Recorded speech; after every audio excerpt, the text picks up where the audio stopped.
നമസ്കാരം. മുരളി നെല്ലനാട് നോവൽസിലേക്ക് എല്ലാ പ്രിയപ്പെട്ടവർക്കും സ്വാഗതം. മുരളി നെല്ലനാട് എഴുതിയ നോവൽ മർമ്മരം തുടരുന്നു. അധ്യായം തുടരുന്നതിന് മുൻപേ എല്ലാവരും ഈ ചാനൽ ലൈക്കും സബ്സ്ക്രൈബും ചെയ്യണമെന്ന് അപേക്ഷിക്കുന്നു. അധ്യായത്തിലേക്ക് കടക്കുന്നു. അധ്യായം 14. ലയ അനങ്ങാതെ ചുവരിൽ ചേർന്നു നിന്നു. പാഞ്ഞു വന്ന അരുൺ അവളുടെ കൈ പിടിച്ചുയർത്തി. "നീ എൻ്റെ കൂടെ ജീവിക്കാൻ വന്നതല്ലേടി?" "അതിന് അരുണേട്ടൻ എന്തിനാ സംശയമുള്ളത്? അരുണേട്ടൻ്റെ കൂടെ നല്ല ഒരു ജീവിതം ആഗ്രഹിച്ചു തന്നെയാ ഞാൻ വന്നത്." അവൻ അവളെ തറപ്പിച്ചു നോക്കി. "പിന്നെ നീ കാണിച്ചതോ?" "മദ്യത്തിൻ്റെ ഗന്ധം മുഖത്തടിച്ചപ്പോൾ എനിക്ക് ഓക്കാനം വന്നു. ഞാൻ എഴുന്നേറ്റു മാറിയത് അതുകൊണ്ടാ." അവൻ പിടിവിട്ടു. "അരുണേട്ടനെ ഞാൻ തിരുത്താൻ ശ്രമിച്ചിട്ടില്ല. മദ്യപിച്ചത് ചോദ്യം ചെയ്തിട്ടുമില്ല. അതൊക്കെ അരുണേട്ടൻ്റെ ഇഷ്ടം. എനിക്കും ചില ഇഷ്ടങ്ങളുണ്ടെന്ന പരിഗണന മാത്രം തന്നാൽ മതി." അരുൺ ചെന്ന് ബെഡിലിരുന്നു. "ഞാൻ കരുതിയതുപോലല്ല, നീയൊരു അഹങ്കാരിയാ. അമ്മ അത് പറഞ്ഞപ്പോൾ ഞാൻ വിശ്വസിച്ചില്ല. എൻ്റെ തലയ്ക്കുള്ളിൽ നിന്റെ സൗന്ദര്യമായി പോയി." "ഞാൻ ചെയ്ത തെറ്റ് എന്താണെന്ന് അരുണേട്ടൻ പറഞ്ഞതാ. ഞാനത് തിരുത്താൻ തയ്യാറാ. പറയുമ്പോൾ ഞാനൊരു മാംസപിണ്ഡം മാത്രമല്ല, എനിക്കുമൊരു മനസ്സുണ്ടെന്ന യാഥാർത്ഥ്യം കൂടി മറന്നുകളയരുത്." അതൊരപേക്ഷയായിരുന്നു.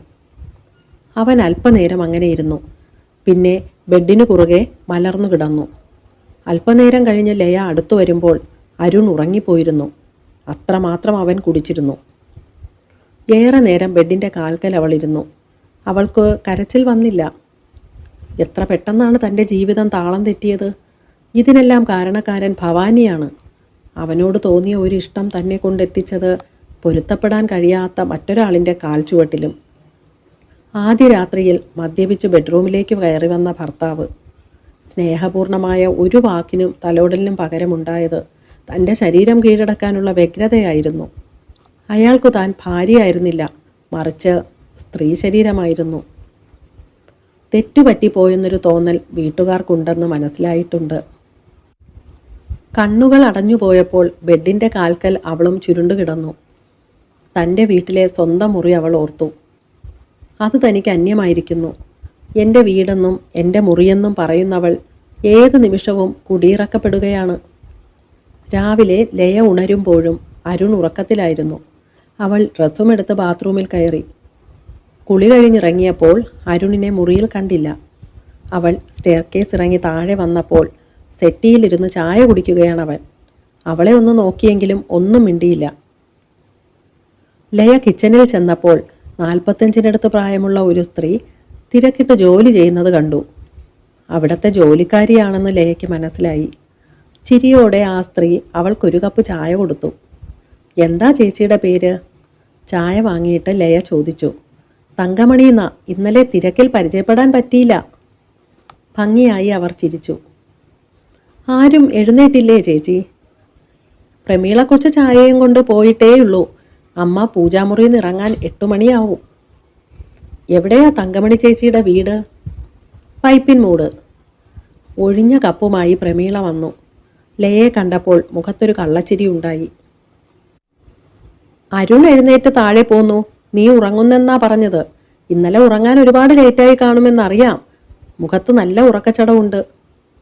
ചിരിയുടെ അർത്ഥം എന്തെന്ന് ലയയ്ക്ക് മനസ്സിലായി. ചെറുചിരി മുഖത്ത് വരുത്തി ലയ ചായ കുടിച്ചു. "അരുണിന് എത്ര ദിവസത്തെ ലീവുണ്ട്?" "അതൊന്നും പറഞ്ഞില്ല." "അപ്പോൾ പ്ലാനിങ്ങിനെ പറ്റിയൊന്നും സംസാരിച്ചില്ലേ?" "ഇന്നലെ തിരിച്ചു വന്നപ്പോൾ തന്നെ മണി 11 പ്രമീള കൊച്ചേ, മിണ്ടിയും പറഞ്ഞു ഇരിക്കാൻ എവിടാ സമയം?" ഇഡലി തട്ടിൽ ബിരുദോടെ മാവൊഴിച്ചുകൊണ്ട് തങ്കമണി നിഷ്കളങ്കമായി പറഞ്ഞു. പ്രമീള അത് കേട്ട് ചിരിച്ചു. അപ്പോൾ നേരിട്ട് തന്നെ കാര്യങ്ങളിലേക്ക് കടന്നു. "അവൻ ആരാ മോൻ?" ലയയ്ക്കൊരു വീർപ്പുമുട്ടലുണ്ടായി. "അയ്യോ, ഞാനങ്ങനെ ഉദ്ദേശിച്ചൊന്നും പറഞ്ഞതല്ല. ലയക്കൊച്ച് തെറ്റിദ്ധരിക്കരുതേ." തങ്കമണി തലയൂരാൻ നോക്കി. "എനിക്കൊരു തെറ്റിദ്ധാരണയും ഇല്ല ചേച്ചി." ചായ കുടിച്ച കപ്പ് ലയ വച്ചു. "അവര് പുതിയ കാലഘട്ടത്തിലെ പിള്ളേരാ തങ്കമണി. ഇതിലൊന്നും ഒരു പുതുമയുമില്ല." പ്രമീള ചിരിച്ചു. പ്രമീളയുടെ മകൾ ശ്രദ്ധ അങ്ങോട്ട് ഓടി വന്നു. "ലയ ചിറ്റേ." അവൾ ലയയെ വട്ടം പിടിച്ചു. "മോളെ ഏത് ക്ലാസ്സിലാ പഠിക്കുന്നേ?" ലയ അവളുടെ മുഖം പിടിച്ചുയർത്തി. ഫോർത്തിലാ ചിറ്റേ. സ്കൂളിൽ പോകാൻ സമയമായി. കൊച്ചച്ഛൻ്റെ കല്യാണമൊക്കെ കഴിഞ്ഞു. ചെന്നേ. പ്രമീള അവളെ പിടിച്ചു മാറ്റി. ചിറ്റ എങ്ങും പോവില്ല, ഇനി ഇവിടെ തന്നെ ഉണ്ടാവും. വന്നിട്ട് കാണാം ചിറ്റേ. ശരി മോളെ. പ്രമീള മോളെയും കൊണ്ടുപോയി. എന്നോടൊന്നും തോന്നരുതേ മോളെ. തങ്കമണി വീണ്ടും ക്ഷമാപണം നടത്തി. അതിന് ചേച്ചി തെറ്റൊന്നും പറഞ്ഞില്ലല്ലോ. അവർ ശുദ്ധയായ സ്ത്രീയാണെന്ന് ലയയ്ക്ക് തോന്നി. ഭവാനിയുടെ അമ്മയെയാണ് ഓർമ്മ വന്നത്. ഏതാണ്ട് അതേ ഛായയുമുണ്ട്. പ്രമീള കൊച്ചങ്ങനാ. സാറിനോടും ഇവിടത്തെ അമ്മയോടും ഒഴികെ എന്തും വെട്ടി തുറന്നു പറയും. കേട്ടു നിൽക്കുന്നവരുടെ തൊലിയുരിഞ്ഞു പോവും. അരുൺ കൊച്ചിനോട് പറയുന്നത് വെച്ച് നോക്കിയാ ഇപ്പോൾ മോളോട് പറഞ്ഞതൊന്നുമല്ല. ഇഡലിത്തട്ട് എടുത്തു വെച്ചിട്ട് തങ്കമണി ഫ്രിഡ്ജിലിരുന്ന പച്ചക്കറി എടുക്കാൻ പോയി. ലയ തിരികെ ഹാളിൽ വരുമ്പോൾ അവിടെ ആരുമില്ലായിരുന്നു. മുറ്റത്ത് അരുണിൻ്റെ സംസാരം കേട്ടു. അവൾ വാതിലിനടുത്തേക്ക് ചെന്നു. വിവാഹ സമ്മാനമായി കിട്ടിയ കാറിൽ പ്രമീള മകളെ കയറ്റുന്നത് ലയ കണ്ടു. അശോകൻ കാറോടിച്ചു പോയപ്പോൾ അരുണിൻ്റെ പുതിയ കാറിൻ്റെ അടുത്തേക്ക് പ്രമീള നീങ്ങി. അരുൺ അതിൻ്റെ ഭംഗി നോക്കി നിൽപ്പുണ്ട്. ലയ അവിടെ നിന്ന് മുകളിലേക്ക് പോയി. റൂമിൽ കയറുമ്പോൾ സെൽ റിങ് ചെയ്യുന്നുണ്ടായിരുന്നു. സുജാതയുടെ കോളായിരുന്നു. ലയ ഫോൺ എടുത്തു. അമ്മ ഇന്നലെ വിളിച്ചിരുന്നല്ലേ? റിസപ്ഷൻ കഴിഞ്ഞ് രാത്രി ലേറ്റായിട്ടാ വന്നത്. അതാ തിരിച്ചു വിളിക്കാത്തെ. രാത്രി യദുവേട്ടനോട് സംസാരിച്ചിരുന്നു. മോൾക്കവിടെ സുഖമല്ലേ? സുഖമായാലും ദുഃഖമായാലും നമ്മൾ സ്വീകരിച്ചല്ലേ പറ്റൂ. അതല്ലേ പെണ്ണിന് പറഞ്ഞിട്ടുള്ളത്. എന്താ മോളെ, നീ ഇന്നലെയും യദുവിനോട് ഏതാണ്ട് ഇതുപോലൊക്കെ സംസാരിച്ചെന്നാ അവനിന്ന് എന്നോട് പറഞ്ഞത്. ഞാനൊരു ഫിലോസഫി പറഞ്ഞതാ. അമ്മ ടെൻഷൻ ആവണ്ട. എനിക്കിവിടെ സുഖം തന്നെയാ. ഇനി ക്ലാസ്സിന് എപ്പോൾ പോകാൻ പറ്റുമെന്ന ചിന്തയേ ഉള്ളൂ. അരുണുമായി സംസാരിച്ചില്ലേ? ഇന്നലെ അതിനുള്ള സമയമൊന്നും കിട്ടിയില്ല അമ്മേ. ഇന്നു സംസാരിക്കണം. യദു അങ്ങോട്ട് വരുന്നുണ്ട്. ലയ നിശബ്ദയായി. പിന്നെ മോളെ, കാറിൻ്റെ കാര്യത്തെപ്പറ്റി പിന്നീട് എന്തെങ്കിലും സംസാരം ഉണ്ടായോ? ഇനി എന്തു സംസാരം? ഇവിടെ കിടന്നത് തുരുമ്പെടുക്കുമെന്നാ ഞാൻ കരുതിയത്. അതുണ്ടായില്ല. ഇന്നലെ അതുമായിട്ടാ അശോകേട്ടൻ റിസപ്ഷന് വന്നത്. രാവിലെ അശോകേട്ടൻ മോളെ സ്കൂളിലേക്ക് കൊണ്ടുപോയതും ആ കാറില. അച്ഛൻ മരുമോന് കൊടുത്ത ഗിഫ്റ്റ് മരുമകൻ്റെ ഏട്ടൻ്റെ കയ്യിലായെന്ന് സാരം. എനിക്ക് തോന്നുന്നത് ഇനി കാർ അശോകേട്ടൻ കൊണ്ടു നടക്കുമെന്നാ. സുജാതയുടെ പ്രതികരണമൊന്നും വന്നില്ല. അരുൺ കയറി വരുമെന്ന് കരുതി ലയ സംസാരം ദീർഘിപ്പിച്ചില്ല. ഞാൻ സമയം പോലെ വിളിക്കാം അമ്മേ. ഇപ്പോൾ താഴേക്ക് ചെല്ലട്ടെ.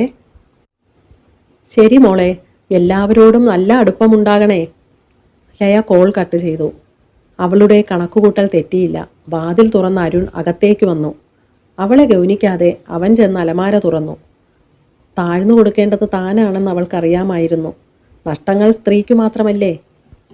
അരുണേട്ടാ, എന്നോട് അതൃപ്തിയൊന്നും തോന്നരുതേ. അവൾ തെറ്റു ചെയ്ത മട്ടിൽ നിന്നു. എനിക്ക് അതൃപ്തി ഉണ്ടാക്കാൻ നീയൊന്നും ചെയ്തിട്ടില്ലല്ലോ. നിനക്ക് നിന്റെ ലൈൻ, എനിക്ക് എൻ്റെ ലൈൻ. ലയയ്ക്ക് സങ്കടം വന്നു. അങ്ങനൊന്നും പറയരുതേ അരുണേട്ടാ. അവൻ അടുത്തേക്ക് വന്നു. ഭാര്യ എന്ന് പറയുന്നവൾ ഭർത്താവിൻ്റെ ഇഷ്ടം കണ്ടറിഞ്ഞ് ജീവിക്കേണ്ടവളാണ്. അല്ലാതെ അവളുടെ ഇഷ്ടം അയാളിൽ അടിച്ചേൽപ്പിക്കുന്നവതല്ല. ഇവിടെ കയറി വന്ന ദിവസം നീ ചെയ്തത് അതാണ്. ഇക്കാലത്ത് ആരാ സ്മോൾ കഴിക്കാത്തത്? നാടു ചുറ്റി നടക്കുന്ന നിന്റെ ഏട്ടന് എന്തൊക്കെ ദുശീലങ്ങളുണ്ടെന്ന് നിനക്കറിയാമോ? അവൻ്റെ കണ്ണുകൾ കണ്ടാലറിയാം നല്ല ഒന്നാന്തരം ഡ്രഗിന് അഡിക്റ്റാണെന്ന്. പാവം യദുവേട്ടൻ. ലയ മനസ്സ് പിടിച്ചടക്കി നിന്നു.